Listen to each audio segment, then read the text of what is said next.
Hi, I'm Eric Schumacher Rasmussen, the editor of Streaming Media Magazine and StreamingMedia.com, and I'm here at Streaming Media East in New York with the program chair of Streaming Media East and West, Dan Rayburn. Dan, how's the show been? So far, so good. We're on day 3 here. On Monday, we had the Content Delivery Summit, where we talked a lot about infrastructure topics, transparent caching, dynamic site acceleration, federated CDN, licensed CDN, a lot of different infrastructure topics about the acceleration of content, not just video content as well.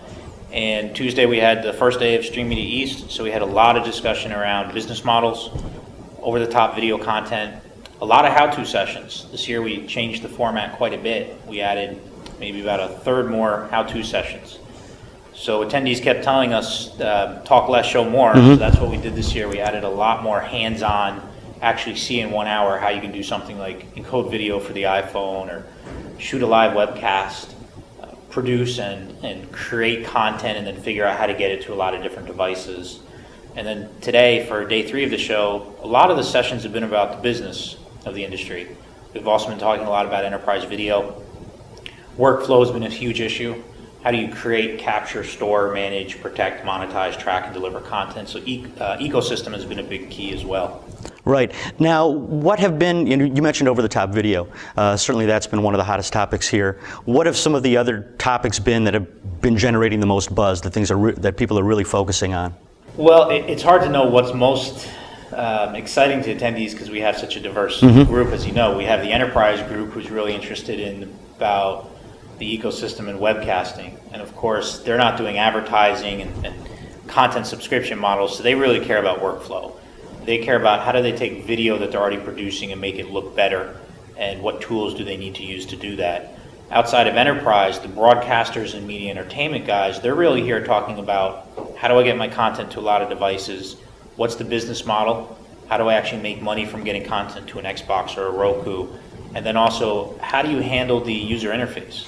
That's been a big thing at the Device Pavilion is the user interface across all the different smart TVs we have and all the different streaming boxes are completely different. Right. So there's no uniform sense of how you operate anything.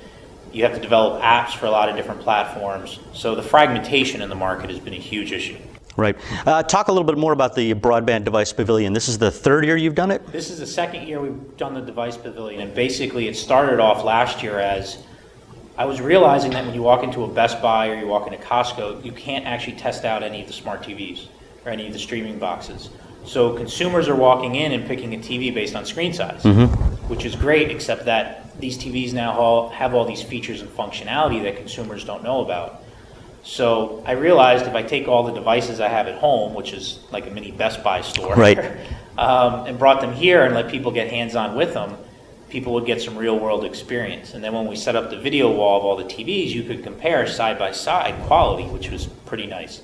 So this year we expanded it. This year we added about 25 tablets, and we had a lot of tablet manufacturers and others like Verizon sent gear.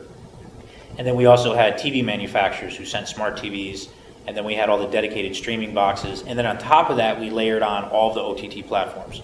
HBO Go, Netflix, Hulu Plus, Major League Baseball, NHL, basically every OTT platform you could think of was on the box, and then also subscription services and paying services like Vudu. We have Apple TV, so we have iTunes as well. So between all the devices and the content platforms, there's over 50 combined that attendees could come get hands-on with, all for free. Excellent, excellent. As soon as you wrap up here, you're going to begin work programming Streaming Media West in Los Angeles. Yes. Tell us a little bit about what we can expect there. How is the West show different from the East show? The West show tends to be a little bit more about media and entertainment, of course, because we're in LA. The East Coast show tends to be a little bit more about broadcast because we have all the major broadcasters here, and also we have Wall Street here. So we have a little more of the finance audience in attendance. Education and enterprise verticals are pretty much the same east to west. The big difference this year was that we removed a third of all of our roundtable sessions and we made them how-to presentations. So from everything I've heard from attendees so far, they really like that. They want that more hands-on instructional approach. So I plan to bring that to West this year, and we'll have more how-to presentations as opposed to people discussing it. It's great to hear from thought leaders in the industry on a panel, but we're talking about subjects here that involve video, and it's hard to describe them when you can't actually see it. So for West, we'll definitely have more hands-on presentations. We're also going to be having a satellite event devoted specifically to the enterprise and education and video used in those verticals. Talk a little bit about that. A good portion of the audience to our East and West shows are enterprise focused. And we define enterprise as video delivered inside the firewall. Enterprise companies are dealing with very different scenarios for delivering video than media entertainment. So they're typically not protecting content the way media entertainment is. They're not delivering it in terms of the same infrastructure because it's a closed network. They're not dealing with trying to insert ads or doing syndication. They're dealing with how do I tie it into other learning systems? How do I tie it into Blackboard? How do I do webcasting to remote offices that don't have good connectivity?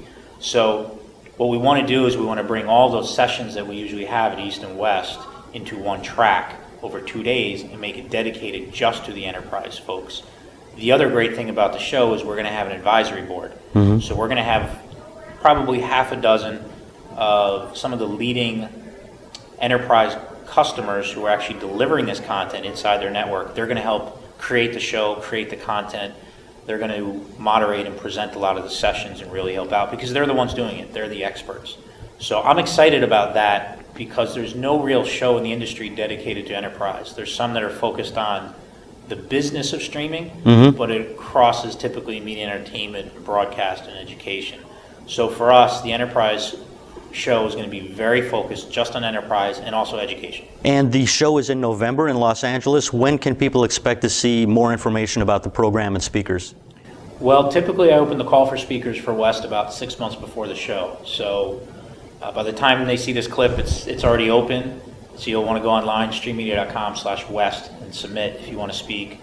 As far as programming goes, we're just starting off, and we have to see how much content we can fit in the tracks that we have. But I would say that probably by the July or August timeframe, we should have an advanced program up. We should definitely have our advisory board up, if not sooner, on the website. And then I'll be asking for help. I'll be reaching out to the community and saying, this is your show. I've always felt these aren't my show or our shows. This is the community show. So what do you want to speak about? What are the hot topics? Which customers do you have that want to present? I really look to the community to help program it. Absolutely. And again, you can find more information at streamingmedia.com/West. Thanks, Dan Rayburn. This is Eric Schumacher Rasmussen signing off from Streaming Media East in New York.